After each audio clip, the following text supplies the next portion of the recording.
안철수 후보의 부인 김미경 씨가 안철수 의원실 보좌관에게 사적인 심부름을 시켜왔다라는 이 의혹. 김미경 여사가 사과를 하긴 했습니다만 사과문은 딱 4문장이었다. 진정성 없는 갑질 사과가 아닌가라고 질문 주셨어요. 답 주시죠. 정치인의 아내들은 의정활동의 일부를 감당을 하는 것이 사실입니다. 예. 그런 차원에서 아마 김미경 교수 같은 경우에도 이제 이런 맥락에서 비춰진 일이 아닌가 싶은데요. 아마 국민들의 엄격한 눈높이로 보면 좀 이해하기 어렵고 기대를 벗어나는 것이 사실입니다. 그래서 사과를 했습니다. 사과를 했는데 아마 여전히 이제 상대 후보 측에서는 그것이 미진하다 이렇게 말씀을 하고 계시는데요. 예.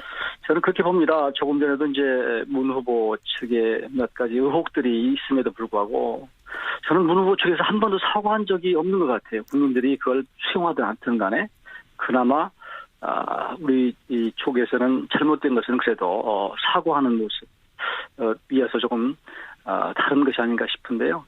저는 그런 부분 개인적으로는 좀 억울한 측면이 없는 것은 아니지만 잘못됐다고 생각을 합니다. 사과했다. 두 번째 질문도 역시 이제 민주당에서는 김미경 씨 관련된 질문을 보내셨어요. 뭐냐면 안철수 후보가 네. 보좌진은 공무원인데 공무원인 보좌진을 부인의 사적 업무에 동원하고도 문제의식을 느끼지 않았다는 점이 충격적이다. 후보 본인의 정확한 해명이 필요하다. 이 지적 어떻게 답하시겠습니까? 안 후보님도 아마 비슷한 맥락에서 유감을 표명한 것으로 듣고 있습니다. 같은 겁니다. 그러니까 이제 부인도 의정활동을 하는데 때로는 이제 같이 가기도 하고 대신 가기도 하고 이러기 때문에 그런 차원에서 이루어진 일인데 이게 생각보다 더 크게 상대 측에서 공격을 하니까 좀 억울한 측면은 있지만 그래도 결국은 사과를 했다 저는 그렇게 보기 때문에 그런 정도로 국민들 좀 이해를 해주셨으면 좋겠고요. 그리고 본인들도 이번 기회로 정말로 대선이라고 하는 자리가 얼마나 엄격하게 치러지는가 하는 부분을 자각하는 계기가 됐을 거라고 생각합니다. 안철수 의원은 저 부인의 요런 것들을 사실을 알고 계셨던 거예요? 아니면 몰랐던 거예요? 아니면 알았지만 이 정도 문제가 될 일은 아니라고 보셨던 거예요? 그것까지는 제가 확인을 하지 못했는데요. 일반적으로 의원들 사이에서는 이제 그 국회가 열린 기간 동안에 대신 행사를 가는 경우가 많이 있습니다. 부인들이. 그런 경우에는 사실 의정활동의 절반쯤 이렇게 대신해주고 있는 것이기 때문에 때로는 승차권을 좀 예매를 해주는 것을 좀 해주거나 이런 것들은 좀 있습니다. 그것을 공과 사를 엄격하게 구분하자면 잘못된 것이겠죠. 예를 들면 문재인 후보의 부인께서 호남을 지난 1년 동안 굉장히 오래 순방을 했던 것으로 압니다. 그런 경우에 아마 혼자 개인이 그걸 다 이렇게 돌았을까. 적어도 한 분 정도는 수행하는 분이 있었을 텐데 그것이 이제 그 보좌진일지 아니면 또 현지에 있는 다른 민주당 관계자들일지는 모르겠어요. 이런 경우도 엄밀하게 따지면 공사가 분명하겠느냐 이렇게 의혹을 제기할 수 있는데 그런 부분은 그런데 이제 논문 수정이라든지 이런 부분에 대해서도 시킨 게 있다 이런 지적이 있어서요. 만약 그렇다고 한다면 그건 잘못됐죠. 그래서 그런 부분에 대해서는 이게 사과를 했다고 저는 생각하고요. 그것이 미진하다고 말씀하시는 건데 그래서 이제 사과를 할 때는 사실은 확실하게 사과하는 게 좋은데 조금 그런 부분은 글쎄요, 국민들이 생각하는 것과 조금 차이가 있었던 것이 아닌가 싶습니다. 알겠습니다. 먼저 더불어민주당 문재인 후보 선대위의 박광온 공보단장 연결이 되어 있습니다. 단장님, 안녕하세요. 네, 안녕하세요. 반갑습니다. 슬로건이 정해졌더군요. 나라를 나라답게.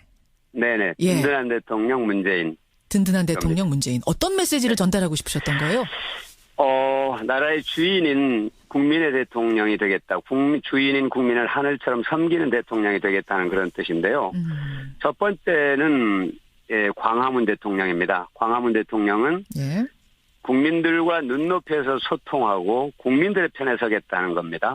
자, 그러면 국민들의 편에 서기 위해서는 어떻게 해야 되느냐. 두 번째가 일자리 대통령입니다. 국민들의 민생을 해결해 줘야 됩니다. 국민의 삶을 바꾸는 대통령. 그러기 위해서 일자리를 만들어야 되는 거죠. 일자리에 가장 먼저 또 가장 많은 역량을 집중하겠다는 것이고요. 예. 자, 그러면 자연스럽게 국민의 편에 서고 또 국민의 삶을 바꿔주는 대통령이 되면 어떤 일이 벌어지냐면 국민 통합 대통령이 되는 겁니다. 이런 기반을 바탕으로 국민 모두가 함께 나라의 미래를 위해서 일할 수 있는 국민 통합 대통령이 됐다. 이게 세 가지입니다. 광화문 대통령, 일자리 대통령, 국민 통합 대통령. 이건 다 연결되어 있는 가치 개념이죠. 그렇게 해서 나라를 나라답게 문재인 이렇게 맞습니다. 정하셨어요.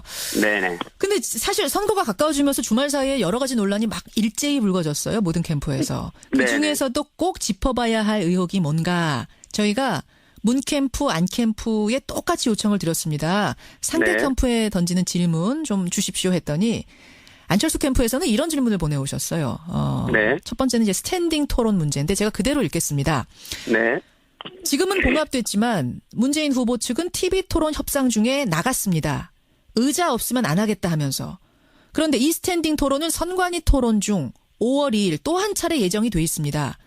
그럼 그때도 의자 달라고 하실 겁니까? 이렇게 보내오셨습니다. 답 주시죠. 이 대답은 사실은 제가 그 룰미팅에 참여하진 않았지만 제가 잘 아는 분이 룰미팅에 참여를 했는데 예. 룰미팅은 여러 가지 얘기를 주고받는 과정이죠. 최종 확정된 것을 발표하는 것이 사실 예의입니다. 그런데 그 룰미팅에 가기 전에 그 실무자가 예를 들어서 우리 선대본부, 선대위원회에 무슨 지침을 받고 갔다든지 후보의 지침을 받고 간 게 아니고 그 자리에서 대화를 하다 보니까 서서 하자 그래서 서서 하는 거 얼마든지 좋은데 예를 들어보자. 120분 토론, 2시간 토론을 한다면 5사람의 후보와 1사람의 사회자가 각각 20분 정도씩 얘기를 하게 되는데 우리는 완전 자유토론이 아니고 구획된 일종의 칸막이 토론이죠. A 후보가 B 후보에게 또 질문하고 B 후보가 A 후보에게 질문하는 이런 9분 정도씩 시간이 주어지는 그런 칸막이 토론인데 그러면 나머지 시간은 100분 동안은 서 있어야 되는데 그 멀뚱하게 뭐하러 서 있을 필요가 있냐 이런 얘기를 한 겁니다. 합리적인 지적이죠. 의자를 놓고 앉았다 일어났다를 할 수 있게 해달라 자유롭게. 앉았다 일어났다 할 수 있게 해달라는 것보다 아무 말도 안 하고 나머지 세 사람은 쭉 서 있는 거 아닙니까? 그때는 좀 앉아있게. 상상을 해보시죠. 그것이 어색한 장면이다. 텔레비전에서는. 그 합리적인 지적을 했는데 그걸 밖에다가 유출을 했어요. 무슨 건강에 문제가 있어서 서 있을 수 없어서 그랬다. 그거는 얘기가 안 되죠. 문재인 후보가 히말라야 트레킹을 4번째 했습니다. 알겠습니다. 그리고 북한산을 자주 다닐 뿐더러 산에 다니면 보통 4시간, 5시간씩 등산을 하는데 2시간 서 있는 게 뭐가 문제가 되겠습니까? 저건 대단히 악의적이고 아주 건강을 걸어서 어떻게 해보겠다니. 심지어 노쇠했다 이런 표현을 썼는데 나이 많은 분을 폄하한 아주 저는 위험한 발상이라고 생각합니다. 결론은 그냥 서서 의자 없이 하는 걸로 결론이 났나요? 지금 서서 하되 의자를 이제 보조 의자를 놔두는 걸로 저는 결론이 났다고 들었습니다만 알겠습니다. 그게 앉을지 안 앉을지는 저는 모르겠습니다. 문 후보는 이렇게 얘기했죠. 그거 앉아서 하나 서서 하나 무슨 차이가 있나 그쪽에서 하자는 대로 다 합시다. 이렇게 그 논란이 된 뒤에 보고를 받고 나서 그렇게 얘기를 하셨죠. 첫 번째 질문에 대한 답변 주셨고요. 두 번째 질문은 이겁니다. 이것도 역시 국민의당에서 보내온 질문. 지난 대선 당시 홍보 동영상에서 그 1,000만 원대 고가 의자가 문제가 됐었죠. 그때 문 후보 부인 김정숙 씨는 중고로 50만 원에 발품 팔아 샀다라고 해명을 했었는데 나중에는 최근에 또다시 이제 문제가 되자 그 당시 모델하우스의 가구 전부 합쳐서 3,500만 원이라고 했다가 또다시 1,000만 원 오락가락 말바꾸기 해명을 해서 논란을 증폭시키고 있다. 도대체 진실은 무엇인가? 그것도 사실은 그렇게 뭐라고 할까요? 좀 전에 말씀하신 것처럼 아파트 임대 분양 사무소에 비치되어 있던 그런 가구 일체를 한 15점을 1,000만 원에 구입한 것은 사실입니다. 근데 그게 마치 무슨 말이 바뀐 것처럼 얘기되는데 정확하게 해명하는 과정에서 일부 실무자들이 정확하게 확인하지 않고 한 부분이 있지만 처음부터 50만 원이라고 했던 것은 15점 정도를 중고 가구니까요. 1,000만 원 주고 샀으니까 그래 한 점 정도에 50만 원 정도 됐겠다 이렇게 얘기를 한 거죠. 근데 그게 무슨 엄청나게 고가 가구라고 그랬는데 그게 사실 메이드인 차이나고 임대분양 사무소에 무슨 그런 고가 가구가 들어가겠습니까? 상식적으로. 이거는 제가 보기에는 그 2012년도에도 어느 방송에서 소파 가지고 1시간 동안 방송을 하더라고요. 제가 참 이거는 전파의 낭비다 하는 생각이 들었었는데 그 그때 그런 어떤 방식이 지금까지 계속되고 있다 이렇게 봅니다. 그러니까 적어도 문재인 후보에게 핵심적으로 문제를 지적할 만한 사안들이 없다 보니까 이런 문제를 자꾸 부풀리기 위해서 되풀이해서 문제 제기를 하는 건데 우리 집에 소파 사게 된다면 예. 제가 알기로는 몇백만 원씩 하는 걸로 아는데요. 그 문재인 후보는 양산으로 이제 대통령 비서실장 마치고 양산으로 이사를 가게 되니까 예. 가구를 여러 개를 구입했다. 알겠습니다. 그럼 좀 정리를 하자면 2012년 때는 그게 이제 고간이 아니냐 문제였는데 지금은 사실 이제 거짓말 논란으로 좀 번진 거거든요. 그러면 김정숙 여사의 2012년 최초 해명, 이 의자는 50만 원짜리 내가 발품 팔아서 구한 거다라는 해명은 여전히 유효한 겁니까?